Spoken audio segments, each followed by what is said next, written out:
Dalam konsep relasi, hal terpenting adalah mengenal satu sama lain. Orang yang berkomunikasi dengan kita akan merasa nyaman jika kita saling mengenal. Itu berarti dibutuhkan lebih banyak perhatian kepada orang lain. Namun, bukan berarti jika tidak mengenal orang lain, kita tidak bisa berkomunikasi, tidak bisa menjalin hubungan baik. Tidak, hanya saja dengan saling mengenal kita akan merasa lebih nyaman, kan?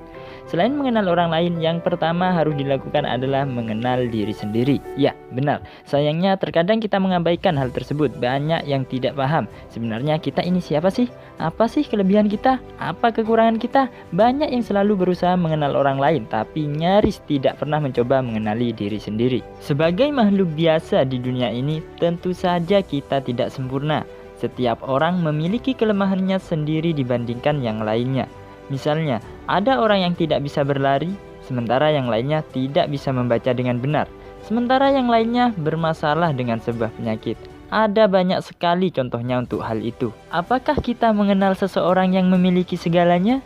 Dan satu-satunya kelemahan kita itu dianggap sebagai bagian penting dari hidup kita, yang nantinya itu akan melahirkan kesedihan dan kekecewaan dalam hati kita sendiri.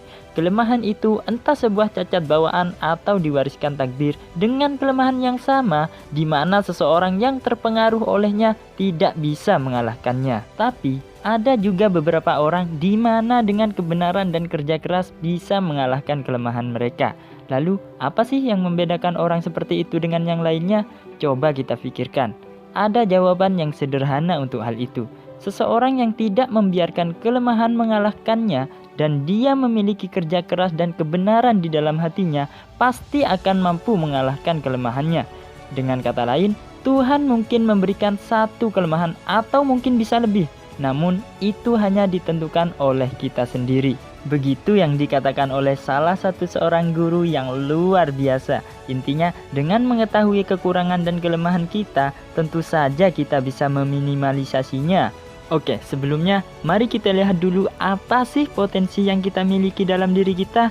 Setidaknya kita bisa memperbaiki diri dalam hal komunikasi misalnya. Banyak orang tidak tahu apa potensi dirinya, tidak pernah mencari tahu, tidak pernah mencoba untuk mengoptimalkannya. Padahal jika seseorang tahu potensinya, hal itu bisa menjadi salah satu jalan untuk meraih keberhasilannya. Contoh, seseorang yang punya potensi public speaking bisa menekuni dunia broadcasting, bisa menjadi pembawa acara di mana-mana, tentu saja terlebih dahulu melalui tahapan seperti latihan, berani mencoba, dan yang lainnya.